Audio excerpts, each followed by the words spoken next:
Hi hello నమస్తే. నేను శిల్ప. మనతో ఉన్నారు డివోషనల్ కోచ్ శారదా గారు. నమస్తే మేడం. నమస్తే మా. మేడం, మనుషులకి ప్రతి ఒక్కరికి శత్రువులు ఉంటారంటారు, అది నిజమేనా?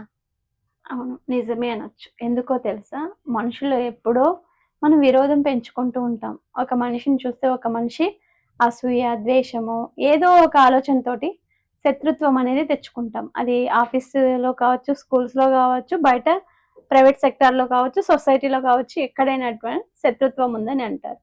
యాక్చువల్గా శత్రుత్వం అనేది మనుషుల్లో ఉండదు, మనిషిలో ఉంటుంది, మనసులో ఉంటుంది.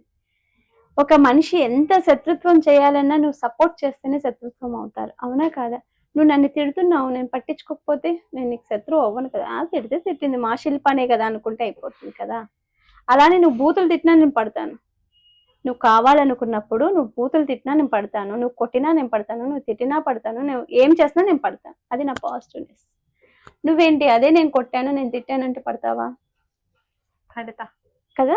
నీకు నాకు అండర్స్టాండింగ్ ఉండాలి, పడతాను అని అండర్స్టాండింగ్ ఉండాలి. కొంతమంది లేదా ఏదో ఎక్కడో ఎవరి మీద గొడవ పడింటారు, ఆ గొడవ తీసుకొచ్చి మన మీద చూపిస్తుంటారు. అప్పుడు కూడా దాన్ని మనం పాజిటివ్గా ఏదోలే డిస్టర్బ్ అయి ఉన్నాడు పాపము, ఎక్కడిదో తీసుకొచ్చి మన మీద పెట్టాడు అనుకుని సర్దుకొని పోతే అతనికి మనకి శత్రుత్వం అనేది ఉండదు, అవునా కాదు? లేదు, నాకు 40 ఏళ్ళు వచ్చాయి, నేను ఇంకా చిన్న పిల్లవాడు వచ్చి ఏదో అన్నాడని నేను కూడా ఆవేశానికి పోతే ఇద్దరు 40 ఏండ్లోనికి చిన్న పిల్లలతో శత్రుత్వం ఏర్పడుతుంది కదా. చిన్న పిల్లలకి 40 ఏండ్లతో కూడా శత్రుత్వం. హౌ టు మేనేజ్, మనం ఎలా మేనేజ్ చేయాలి? మన మనసే శత్రు. ఎందుకో తెలుసా, దాన్ని విచ్చలవిడిగా మనం వదిలేస్తాం. ఆ మనసుని మనం కంట్రోల్ చేసుకునే కెపాసిటీ ఉండదు. ఇప్పుడు ఒక రోజుకి మనం 10 సార్లు కాఫీ తాగామనుకో, 11వ కూడా మనసు కాఫీ కావాలని అడుగుతుంది, అవునా కాదా? 10 సార్లు మనం ఏదైనా దానికి స్నాక్స్ అలవాటు చేస్తామనుకో, 11వ కూడా అది కావాలనుకుంటుంది. దాన్ని మనం అలవాటు చేస్తున్నాం. ఎలా అలవాటు చేస్తే అది అలా అలవాటు చేస్తుంది. అది వెళ్ళి మన మైండ్కి కమాండ్ చేస్తుంది, ఈ టైంలో కాఫీ పడాల్సింది కదా, ఈ టైంలో పడలేదు ఎందుకు అని కమాండ్ చేస్తుంది అది, అవునా కదా? దాన్ని అలవాటు చేస్తుంది మనం. అది ప్యూర్గా ఉంది, ఆ ప్యూర్ని మనము కంట్రోల్ తప్పించేసాం. నీకు ఒక ఎగ్జాంపుల్ ఒక స్టోరీ రూపంలో చెప్తా. ఒక ఊర్లో ఒక బుద్ధుడు ఉన్నాడు, ఆశ్రమం ఉంది. ఆశ్రమంలో చాలా మంది విద్యార్థులు ఉన్నారు, శిష్యరికం చేస్తున్నాడు. ఆ బుద్ధ భగవానుడు బుద్ధులు ఎప్పుడు వేరే వాళ్ళ దగ్గర భిక్షాటన చేస్తే తింటుంటారు. అలా ప్రతిరోజు వేరే వేరే ఊర్లకు వెళ్ళి భిక్షాటన చేసి తీసుకొని వచ్చి ఆశ్రమంలో అందరికీ వాళ్ళు కూర్చొని తింటుంటారు. అయితే ఒక ఊరికి భిక్షాటనకి వెళ్ళారు. ఒక భిక్షాటనకి వెళ్తూ ఉంటే ఒక నది పక్కన ఒక అబ్బాయి బైనాక్యులర్లో అమ్మాయిల్ని చూస్తున్నాడు. అమ్మాయిలు నదికి స్నానానికి వచ్చారు, నదికి నీళ్లు పట్టుకెళ్ళటానికి వచ్చారు, వాళ్ళ మీద ఫోకస్ పడింది.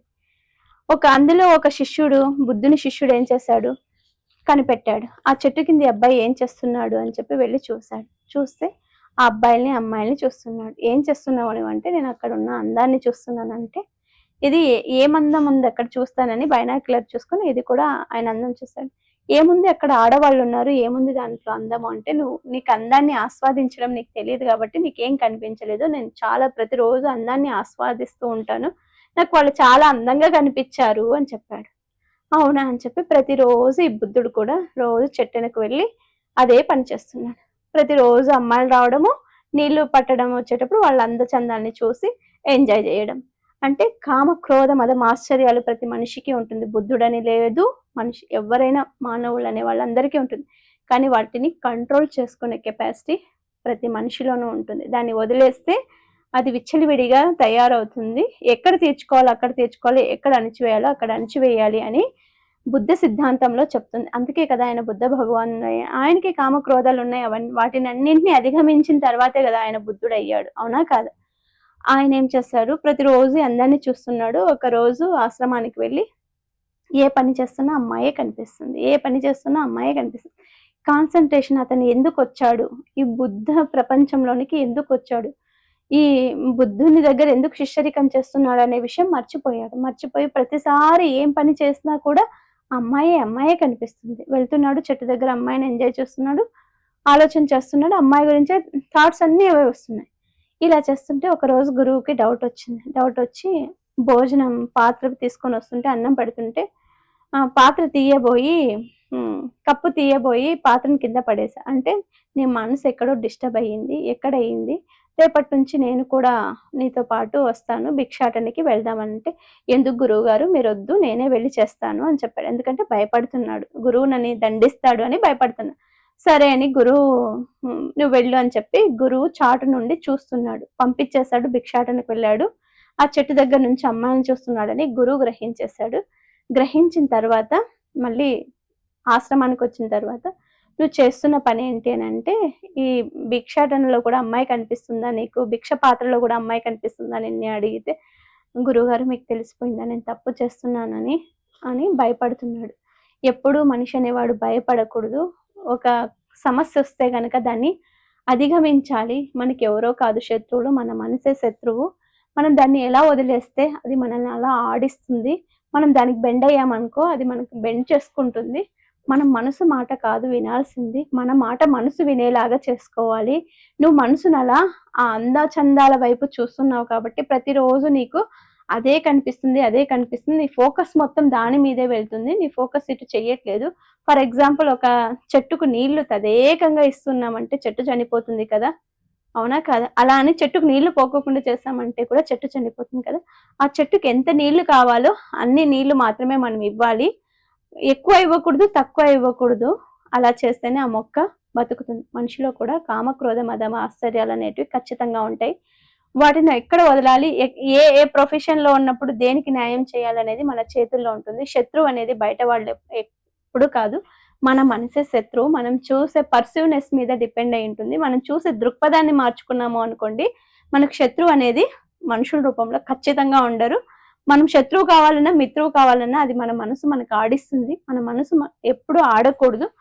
ఎప్పుడైతే మనం దాన్ని కంట్రోల్లో పెట్టుకుంటామో ఎప్పుడు అది కావాలి కావాలి కావాలని కోరుకుంటుంది. ఎప్పుడైతే దాన్ని అణిచివేతకు గురి చేస్తామో అది లెయ్యాలని ప్రయత్నం చేస్తుంది. దానికి మనకి మంచి చెప్పాలి, చెడు చెప్పాలి. దాన్ని మనము కంట్రోల్ ఎలా చేయాలంటే అణిచివేయకూడదు, చూపించాలి. ప్రకృతి చూపించావు, ఆ అమ్మాయి కావాలి అని అంటుంది. ఆ అమ్మాయి వల్ల నేను వచ్చిన ప్రొఫెషన్, నేను బుద్ధ యుగంలోకి వచ్చాను, పెళ్ళిళ్ళు చేసుకోకుండా ఉండాలి, సన్యాసంలోకి ఉండాలి అనుకున్నప్పుడు నువ్వు అమ్మాయిని చూడకూడదు, అది తప్పు అని నీ మనసుకు చెప్పుకోవాలి.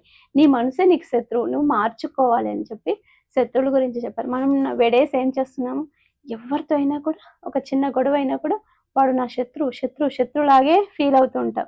జాబ్ సెక్టర్లో మన పర్సీవ్నెస్ మనం కంట్రోల్ చేసుకోవచ్చు కదా. ఎందుకు శత్రుత్వం పెంచుకోవడం వల్ల? ఇప్పుడు ఒక మనిషి దూరం అయితే మనకు వచ్చే లాభం ఏంటి? దగ్గరుంటే ఏదో ఒక లాభం, ఏదో ఒక రోజు ఒక పరక పుల్ల కూడా మనకి ఉపయోగపడుతుందని అంటారు కదా. సరే, అతను శత్రువులా తయారయ్యాడంటే అక్కడి నుంచి బయటకు వచ్చేసాయి, అయిపోయింది కదా. నీకు వాళ్ళకు శత్రుత్వం అనేది ఉండదు కదా. అక్కడే ఉండి వాళ్ళని సాధించుకుంటూ అక్కడే ఉన్నావు అనుకో, శత్రుత్వం పెరిగిపోతుంది.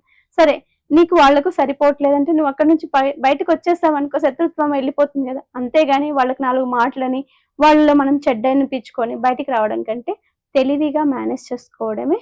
మన మనసుని మనం కంట్రోల్ చేసుకోవాలి. శత్రువు ఎక్కడో ఉండరు, మన మనసు అనేది మనం గ్రహించాలి. Thank you.